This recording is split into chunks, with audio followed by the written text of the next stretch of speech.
Почитуван колега, добро е што признавте дека должите повеќе од 110 милиони евра на земјоделците.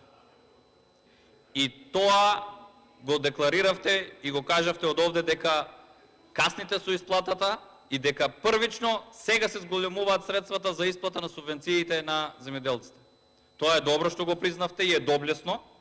Меѓутоа, ако зборуваме за сукцесивно носење на одредени закони одлуки, дали за лозарите, дали за тутунарите, дали за оризарите, секогаш сакате да имате на дланка онаа категорија на земјоделци кои што се директно погодени.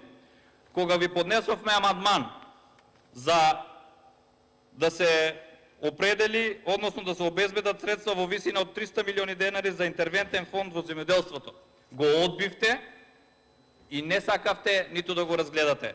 Ова е ваше ветување од 2016 година, каде што ги лажевте земјоделците дека ќе има интервентен фонд. Еве, повеќе пати го поднесуваме, истиот го одбивте. Меѓутоа, целта ви е да можете да ги контролирате и да ги злоупотребувате.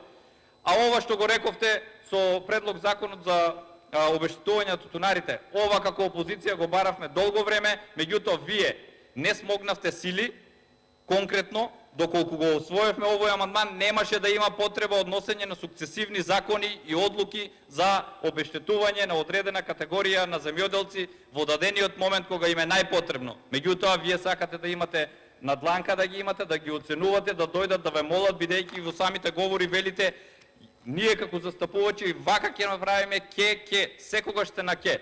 Меѓутоа, за вашата неспособност како влада говори и фактот се китите со зголемување на ставката за субвенции и трансфери. Овие ставки ви се за исплата на плати во ЈП Македонски шуми, во ЕЛЕМ, во МЕПСО, каде што ги задолживте предпријатијата до максимум, истите не можат да земат плата. Друга ставка, каде што се гледа неспособноста на ова раководство на извршната власт заедно со градоначалниците, односно локалната власт, е намалување на ставката за прекогранична соработка, односно се намалуваат средствата и инструментот за пристапна помош ИПА-2. Неспособноста да ги искористите овие средства, односно немањето на идеја, проекти и капацитет од страна на административците кои што вие ги донесовте во кабинетите на вашите градоначалници, е ова резултат. Ги намалувате средствата, директно ги доведувате до нула, за да не можат да се искористат овие средства, бидејќи, знаете, при користење на овие средства треба директно учество и од самите апликанти, односно оние кои што аплицираат.